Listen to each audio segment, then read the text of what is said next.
کہ خود ایک ام المومنین جو بہت زیادہ کثرت سے حدیثیں فرماتی تھی وہ بھی کہنے لگی اب بس کر، اتنی تو خود رسول نے نہیں حدیثیں فرمائی. توجہ ہے دوستان عزیز؟ باقی آپ کی ماشاءاللہ تاریخ فہمی، میں تو نام ہی کوئی نہیں لے رہا. توجہ ہے جی؟ حتیٰ ان کے بھی وہم و گمان میں یہ حدیث نہیں تھی. پھر قرآن سے اس کا ربط کوئی نہیں، قرآن سے اس حدیث کا جوڑ کوئی نہیں، اور راوی سوائے ان کے کوئی نہیں. اور اگر کوئی وصیت تھی تو دیکھیں معاملہ مشکل میں. یہ مقدمہ فدق وہ ہے جس میں 2 کشتیوں کے سوار ڈوب کے مر جاتے ہیں. اس میں یہ نہیں ہو سکتا ہم انہیں بھی مانتے ہیں اور ہم انہیں بھی مانتے ہیں، کیونکہ یہ ان میں اور ان میں نہیں معاملہ رہ سکتا. یہ معاملہ اتنا کلیئر ہے. حضور پرابلم یہ ہو گئی، اگر کوئی واقعی وصیت تھی تو گواہ کیوں مانگے؟ کیونکہ حدیث بھی سنائی اور گواہ بھی مانگے. اگر حکم رسول موجود تھا تو گواہوں سے کیا فرق پڑتا؟ توجہ ہے دوستان عزیز؟ ایک چھوڑ 1000 گواہ بھی ہوں، جب رسول نے ایک بات فرما دی تو بات ختم ہو گئی. جب رسول فرما دیں تو اس کے بعد وما اتاکم الرسول فخذوہ، جب نبی دے تو لے لو، بات ہی ختم ہو گئی. مگر گواہ مانگے گئے. اور کمال یہ دیکھیے، یہ ہے کمال سیدہ. سیدہ کا تو قبضہ فدق پر تھا، یہ پوری امت تسلیم کرتی ہے کہ سیدہ سے لیا گیا تھا. اب جب لیا سیدہ سے گیا، دیکھیں سادی سی مثال، یہ گھڑی میرے پاس ہے، میں نے آپ کو عرض کیا تھا دنیا کا کوئی معیار بنا لیں، سچی صرف سیدہ. یہ گھڑی میرے پاس ہے، یہ میرے پاس ہے نا جی گھڑی. ابھی آپ میں سے کوئی آگے بڑھے اور مجھ سے چھین لے، اور چھیننے کے بعد کہے دیں ثبوت یہ آپ کی ہے. توجہ ہے دوستان عزیز؟ گھڑی میرے پاس ہے جی، آپ میں سے کوئی مجھ سے چھین لے اور چھیننے کے بعد کہے دیں ثبوت. یا ثبوت مجھے نہیں دینا، یہ میرے پاس ہے، یہی کافی ہے کہ میری ہے. جو مجھ سے لے گا ثبوت وہ دے گا کہ میری نہیں. میں اس سے زیادہ سادی بات کیا کر سکتا ہوں دوست؟ توجہ ہے جی؟ بھائی میرے پاس ہے، میرے پوزیشن میں، اس کا مطلب ہے میری ہے، میری ملکیت. جو مجھ سے لے گا گواہ وہ دے گا. اسی لیے سیدہ کی قانون فہمی دیکھیں، بی بی گواہ گھر سے نہیں لائیں، بی بی نے اگلے سے منگوائے گواہ، کیونکہ جیسے ہی مانگا تو ظالم کے منصب میں چلا گیا.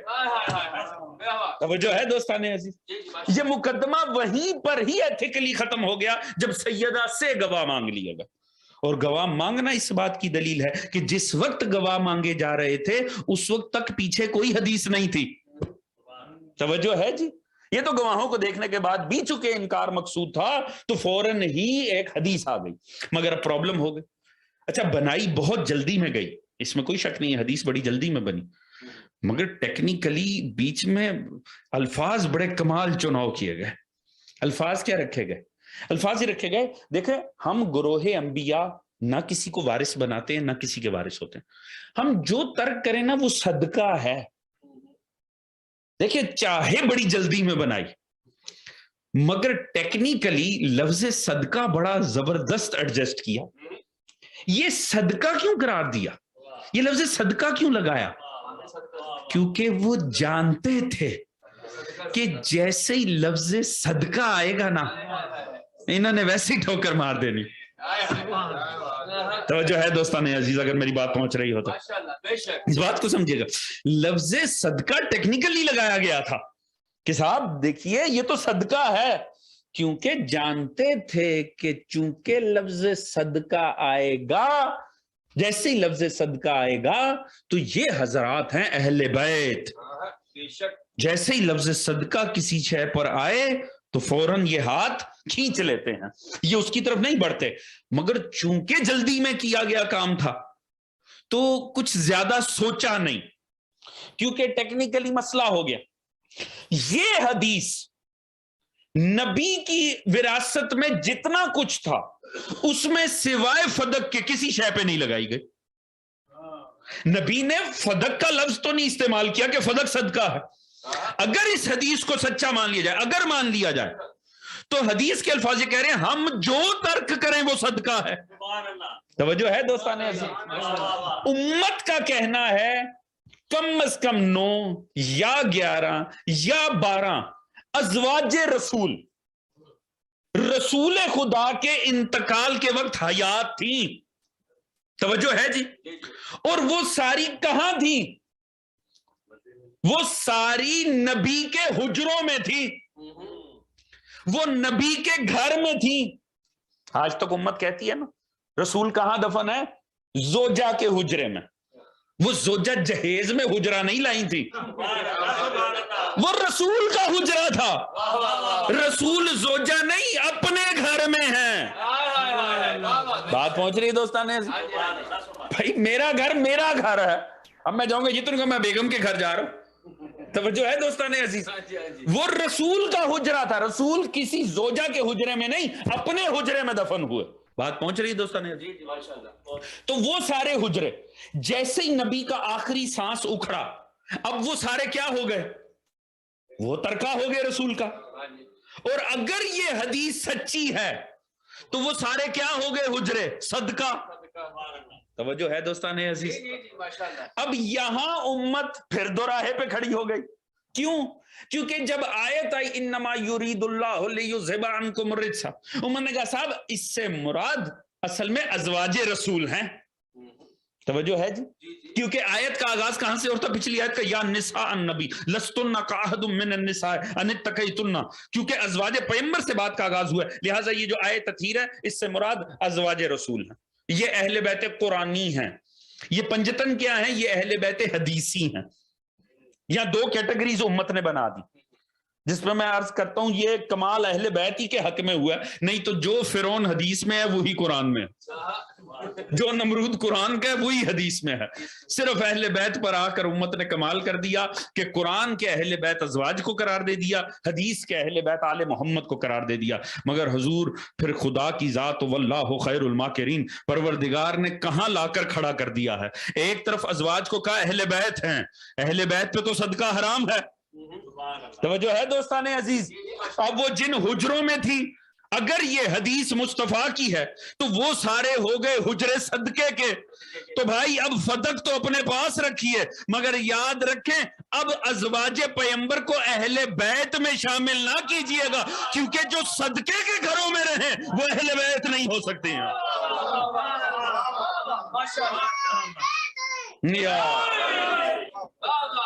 توجہ ہے دوستان؟ کیونکہ سوچا ہی نہیں گیا نا, کیونکہ وقت ہی نہیں ملا. ایک دم سیدہ سامنے آ کر کھڑو, معاملہ ایسا بنا جو حدیث بن پائی وہ سنا دی. توجہ ہے. مگر مسئلہ یہاں نہیں ختم ہوتا, مسئلہ اس سے بھی زیادہ حضور سنگین ہے. اگر اس حدیث کو مان لیا جائے, اگر حدیث کو مان لیا جائے تو معاملہ اس سے بھی زیادہ سنگین ہو جاتا, کیونکہ یہ کہا گیا جو ترک کریں وہ صدقہ. اس کا مطلب ہے نبی کے جتنے حجرے تھے وہ سارے ہی صدقہ تھے. ہونا تو یہ چاہیے تھا جیسے نبی کا آخری سانس اکھڑا ہے تمام ازواج کو گھروں سے نکالا جاتا اور یہ کہا جاتا اپنے اپنے والد صاحب کے گھر جائیے اور جو لباس پہنے ہوئے یہ بھی جا کر واپس بھجوا دیں, کیونکہ جو کچھ ہے پھر وہ صدقہ ہے. جن برتنوں میں وہ کھا رہی تھیں وہ بھی صدقے کے, جو لباس وہ پہن رہی تھی وہ بھی صدقے کے, جس گھر میں وہ بیٹھی تھی وہ بھی صدقے کا. ایسا ہے کہ نہیں جی؟ کیونکہ نبی کا ترکہ ہے نا. مگر پرابلم ہو گئی, حضور سوچا ہی نہیں کہ یہ معاملہ کہاں تک جائے گا. ہوا کیا؟ پیغمبر کو دفن کر دیا گیا. اور پیغمبر کو کیوں اس ایک حجرے میں دفن کیا گیا تھا؟ یہ دلیل میں کہاں سے لے کر آ رہا ہوں؟ علامہ تجانی سماوی نے یہ دلیل لکھی اور کمال ہی کر دیا. وہ فرما رہے ہیں اس وقت بھی انہی صاحب کو ایک حدیث یاد آ گئی تھی. دفن رسول اس حجرے میں کیوں ہوا؟ کیونکہ انہوں نے حدیث سنائی جو کہ جس حدیث کا باقی دین سے جوڑ ہی کوئی نہیں ہے, کہ رسول نے فرمایا تھا جس نبی کا جہاں سانس اکھڑے اسے وہیں دفن کیا جاتا. لہٰذا چونکہ اس ایک حجرے کے اندر آخری سانس آیا ہے لہٰذا وہیں دفن کیا جائے گا. وہ فرماتے وہاں یہ حدیث آ گئی یاد, اور تھوڑی دیر بعد جب مقدمہ فدق چند دن کے بعد پیش آیا تو انہیں یہ حدیث یاد آ گئی کہ رسول نے فرمایا ہم جو ترک کریں وہ صدقہ ہے. اب اگر انہی دونوں حدیثوں کو ملا لیں تو دین برباد ہو جاتا, کیونکہ اگر نبی جو ترک کرے وہ صدقہ ہے تو اس کا مطلب ہے اس حجرے کا سٹیٹس نبی کے فوت ہوتے ساتھ صدقہ ہو گیا تھا. تو اس امت نے نبی کہاں دفن کر دیا؟ صدقے کی زمین پہ. اللہ جانے بات پہنچ رہی ہے کہ نہیں پہنچ رہی؟ توجہ ہے جی. اور رسول خدا پہ صدقہ حرام تھا. اگر یہ حدیث سچی ہے تو 1400 سال سے نبی کا دفن ہی غلط ہے. توجہ ہے دوستان عزیز. اس لیے میں عرض کرتا ہوں حضور فدق رکھے اپنے پاس, البتہ نبی ہمیں دے دیں, ہم لے جا کے کربلا میں دفنا لیتے ہیں, کیونکہ وہ کسی کے باپ کی نہیں, نبی کے بچوں کی جاگیر ہے.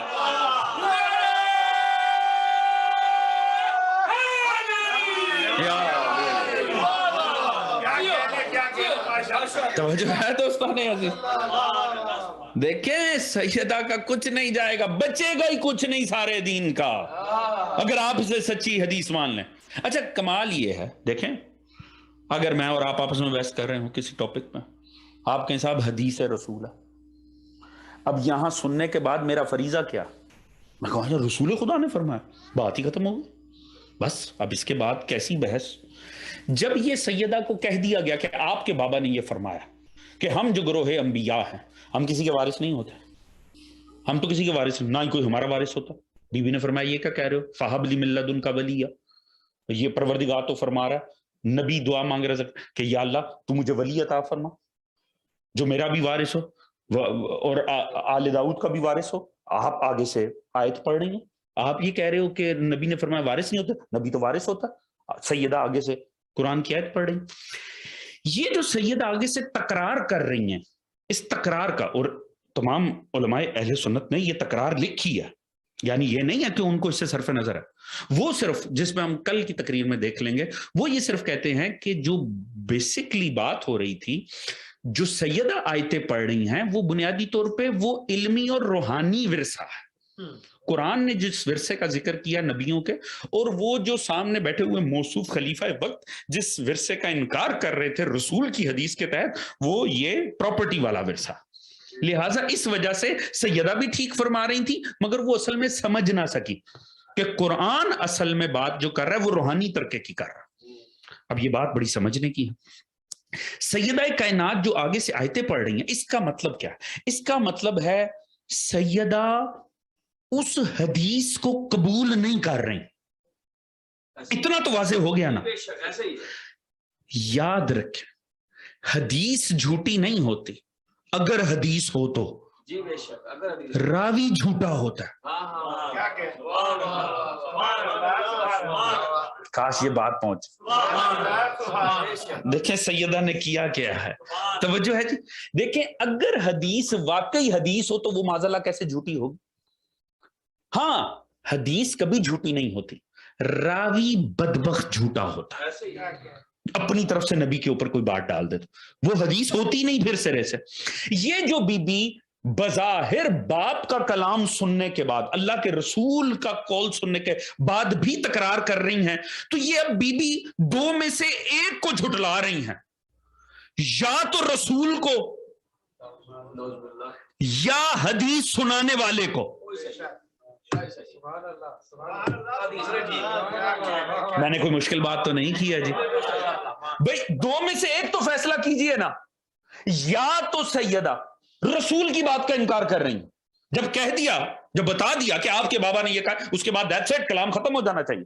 اس کو اچھا میرے بابا کلام مجھے پتا نہیں تھا, بی بی چلی جاتی. مگر وہ پورا خطبہ ارشاد فرما رہی ہیں, وہ قرآن سے دلائل لے کر آ رہی ہیں. کس کے خلاف؟ آیا بابا کے خلاف؟ اللہ کے رسول کے خلاف؟ تو اب دو میں سے ایک باتیں ہیں, یا تو معاذ اللہ ثم معاذ اللہ سیدہ نبی کے خلاف جا رہی تھی, یا سامنے بیٹھے ہوئے کو جھوٹا سمجھ رہی تھی. توجہ ہے دوستان عزیز.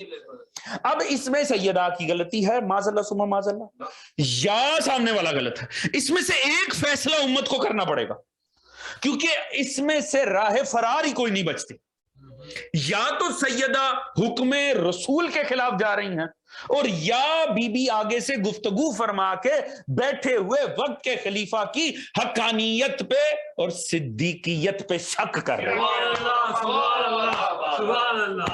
توجہ ہے جی. اور ہیں کون؟ حیا سیدۃ النساء العالمین. وہ جو جنت ہے نا, وہ ان کے بچوں کی جاگیر ہے. توجہ ہے دوستان عزیز؟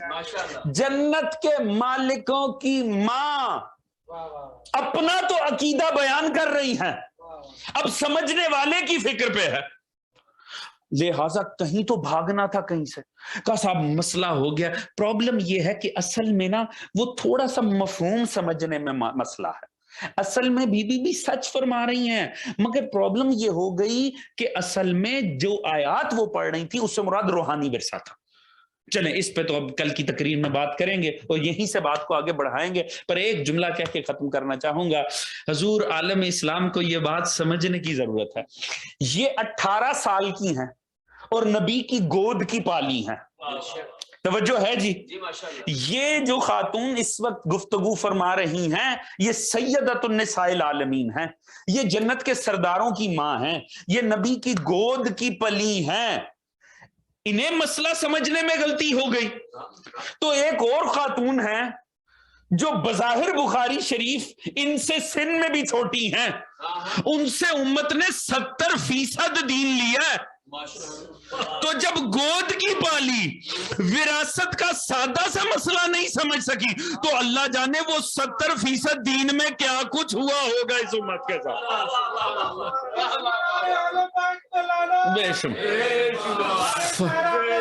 بے شمار یا فدق کو چھوڑیے، آپ اپنے دین کی خیر منائیے کہ جب گود کی پالی مسئلہ سمجھنے میں اگر ادھر سے ادھر معاملے کو کر سکتی ہیں تو اللہ جانے باقی دین میں پھر کیا کچھ ہو گیا ہوگا۔ توجہ ہے دوستان عزیز؟ لہٰذا کہیں سے راہ فرار نہیں، جب کہیں سے راہ فرار نہیں آئی نا تو پھر کمال ہی قسم کا اور بڑا ہی زبردست قسم کا ایک، کیونکہ ابھی انشاءاللہ کل ہم بات کریں گے، کیونکہ یہ دین کی انجینئرنگ کا زمانہ ہے اور ماشاءاللہ بڑی بڑی حضرت قادری جیسی ہستیاں بیٹھی ہوئی ہیں جنہوں نے ہم ان کو بھی مانتے ہیں اور ان کو بھی مانتے ہیں، لہٰذا کچھ تو کرنا، کیا عشقیہ تو جی لے کر آئے کہ دونوں ہی گھر رکھ لیں۔ انہوں نے کہا صاحب بات یہ ہے، کیسے دے دیتے، کیسے دے دیتے؟ اصل میں وہ سمجھتے ہی نہیں تھے کہ نبی فوت ہوئے،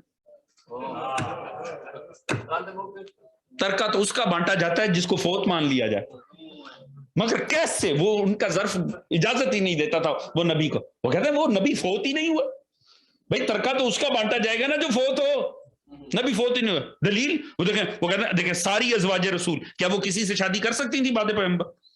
نہیں کر سکتی تھی، کیوں؟ نبی زندہ ہے۔ توجہ ہے جی؟ تو زندوں کی وراثت نہیں ہوتی، زندوں کے ترکے نہیں ہوتے، زندوں کا کوئی ترکہ نہیں ہوتا، لہٰذا وہ نہیں بانٹ سکتے تھے۔ توجہ ہے دوستان؟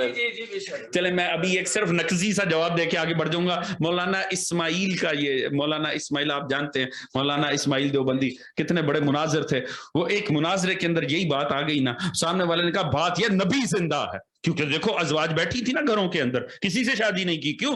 نبی زندہ تھا، تو بھائی زندوں کے ترکے نہیں ہوتے۔ انہوں نے فرمایا دیکھ لے مولانا، زندوں کے ترکے نہیں نہ ہوتے پھر زندوں کے خلیفے بھی نہیں ہوتے۔ جو ہے دوستان عزیز، اگر زندوں کے ترکے نہیں ہوتے تو پھر زندوں کے خلیفے بھی نہیں ہوتے، جب خود زندہ ہیں تو پھر خود ہی موجود ہے۔ حضور یاد رکھیے یہ ایک ایسا مسئلہ ہے، ایسا واضح مسئلہ ہے، اس پہ آ کے کوئی راہ فرار ہی نہیں، خدا کی قسم اس پہ کوئی راہ فرار نہیں۔ ابھی میں نے چند ایک دلائل آپ کے سامنے عرض کی، اگر اس حدیث کو سچا ماننے تو پیچھے دین کا رہتا کیا ہے؟ آگے میں کل کی تقریر میں بھی آپ دیکھیں گے کہ میں یہ سارے نکات آپ کے سامنے واضح کروں گا، اور سیدہ نے چھوڑا ہی کچھ نہیں خدا کی قسم، اور یاد رکھیں سیدہ لینے کچھ نہیں، سامنے والے سے سب کچھ چھڑانے ہی آئی تھے، بی بی صرف نقاب اٹھانے کے لیے آئی تھی کہ پہچان لو یہ جو سیٹ اپ اب نیا قائم ہوا ہے اس کا کم از کم دین سے کوئی تعلق نہیں، وہ بی بی نے واضح کر دی۔ بی بی کا یہی مقصد تھا کہ وہ بتا دیں کہ نہ خام خواہ سچ کی ڈگریاں نہ بانٹو، یہاں جو ہو رہا ہے اس کا سچ اور حقیقت سے کوئی تعلق نہیں، اور اسے منوانے میں 100% کامیاب ہیں جناب سیدہ کائنات۔ بس حضور، مگر یہ بھی حقیقت ہے جب بی بی آئی ہیں تو بال سیاہ تھے، خدا کی قسم جھٹلائے جانے کا اثر کیا ہوا؟ 18 سال کی جناب زہرا ضعیف ہو گئی، خدا کی قسم۔ ایک روایت بڑی سادی سی ہے پر دیکھیں دل کو کیسا زخمی کرتی۔ جناب بلال، آپ جانتے ہیں نا جناب بلال حبشی نسل تھے۔ جناب بلال کو رسول خدا نے یمن بھیجا، کہا جاؤ جا کر میرا یہ پیغام اہل یمن کو دینا۔ جناب بلال کہنے لگے یا رسول اللہ، کون میری بات ماننے گا؟ کون میری بات ماننے گا؟ اگر میں یمن جا کر کہوں گا کہ مجھے سرکار مصطفیٰ نے بھیجا ہے اور یہ جو میں بات آپ کے سامنے پیش کر رہا ہوں یہ سرکار مصطفیٰ کی جانب سے ہے، کون میری بات کو تسلیم کرے گا؟ سرکار میری کالی سیاہ جلد ہے، میرے بھدے اور موٹے ہونٹ ہیں، اس طرح کی میری حیت ہے، کون میری بات مانے گا؟ رسول خدا نے ہاتھ نیچے لے کر گئے، اپنی جوتیاں اٹھائیں اور بلال کے حوالے کر دیں، کہا بلال اہل یمن کو یہ جوتیاں دکھانا، انہیں یقین آ جائے گا تو میری جانب سے ہی آیا۔ بس اب خود ہی غور فرما لیں، اگر صحابی بلال جیسا نبی کی جوتیاں دکھائے نا تو وہ یمن کے لوگوں کو یقین آ جاتا ہے یہ سچا ہے۔ اللہ جانے نبی کی بیٹی مسجد مدینہ اور حسنین کو آگے کر کے تحریر دکھا کے کہہ رہی ہیں، اور پھر بھی جناب سیدہ کی حقانیت پہ شک ہو۔ تو سوچ سکتے ہیں پھر اس کا اثر کیا آنا تھا۔ اثر یہ آیا، جناب زینب فرماتی ہیں میری ماں مسجد گئی ہوئی تھی، میں نے کچھ دیر کے بعد، چند ساعتوں کے بعد اپنی ماں کے مصلے پہ کسی ضعیفہ کو دیکھا، تو جناب زینب تڑپ گئی اور کہا چھوٹے بچے اکثر اپنے ماں باپ کی جگہ کا بھی خیال کرتے ہیں۔ جناب زینب نے فرمایا کہ بی بی اگر آپ کو عبادت کرنی ہے میں آپ کو دوسرا مصلی دے دیتی ہوں، یہ میری ماں زہرا کا مصلی ہے۔ سیدہ نے چہرے سے پردہ ہٹایا، جناب زینب تڑپ کے رہ گئی، کہا پہچان زہرا، پہچان زینب تیری ماں زہرا۔ خدائی بہتر جانتا ہے سیدہ کی حالت کیا ہوئی، اسی لیے چھٹے امام فرماتے ہیں پھر کسی نے سیدہ کو مسکراتے نہیں دیکھا۔ ایک پٹی ہے جو سر اقدس پہ بندھی رہتی تھی، اور بس اس کے بعد سیدہ اپنی موت کی تاجیل کی دعا مانگتی تھی۔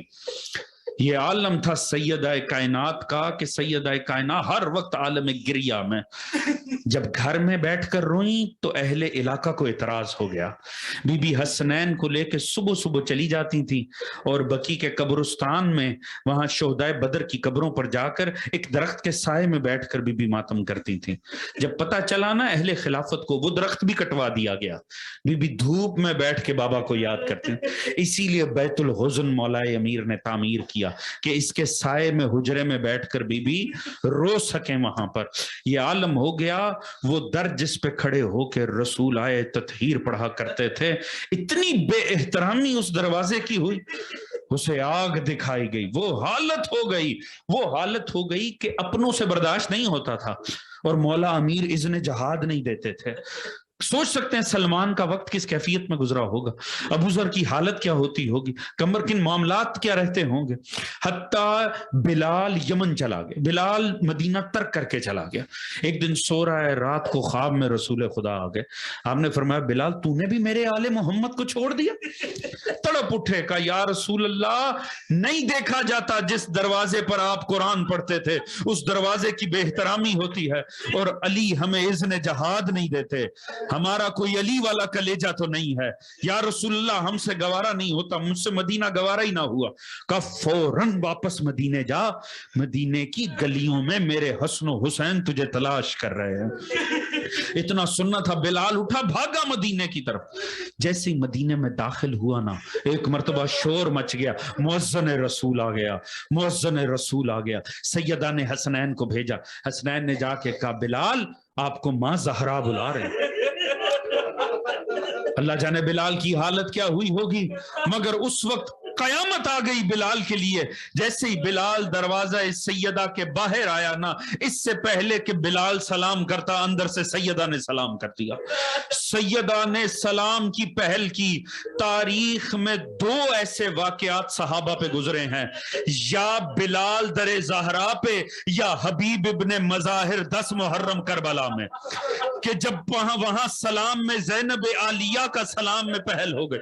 دونوں صحابہ کی ایک سی حالت حالت ہوئی، دونوں مٹی پہ بیٹھ گئے، مٹی اٹھا کے سروں میں ڈالی اور دونوں نے ایک ہی جملہ بولا، مدینے میں بلال میں، حبیب نے کربلا میں، ہائے آل محمد اتنے غریب ہو گئے کہ ہم غلاموں کو سلام شہزادیاں کریں۔ ایک مرتبہ جناب سیدہ نے کہا بلال میری خواہش ہے کہ آپ گلدستہ آذان پر فائز ہوں اور آذان دیں، میں اپنے بابا کا زمانہ یاد کرنا چاہتی ہوں۔ بلال نے ہاتھ جوڑ دیے، کہا سیدہ آقا زادی میں نے ارادہ کیا تھا کہ بعد مصطفیٰ میں کبھی آذان نہیں دوں گا، اب میرا دل نہیں چاہتا۔ آپ نے فرمایا میری خواہش ہے میں بابا کا زمانہ یاد کرنا چاہتی ہوں۔ بلال مجبور ہو گیا، یہاں بلال گلدستہ آذان پر آیا، یہاں سیدہ کائنات گھر کے صحن میں آئی، یہاں اللہ اکبر کی صدائیں بلند ہوئی، وہاں سیدہ کی حالت غیر ہونی شروع ہوئی، اشہد ان لا الہ الا اللہ، بی بی ماتم کی کیفیت میں جیسے ہی کہا اشہد ان محمد رسول اللہ، ہائے بابا کہہ کے سیدہ زمین بوس ہو گئی۔ ایک مرتبہ حسنین بھاگے، اپنے ننے ننے امامے زمین پہ پھینک دیا، کہا چچا بلال آذان کو قطع کر دو، یہ نہ ہو اذان تمام ہونے سے پہلے ہماری ماں زہرا دنیا کو چھوڑ دے۔ لعنت اللہ علیکم الظالمین وسيعلم الذین ظلموا منقلبا ماتم سیدہ ماتم حسین۔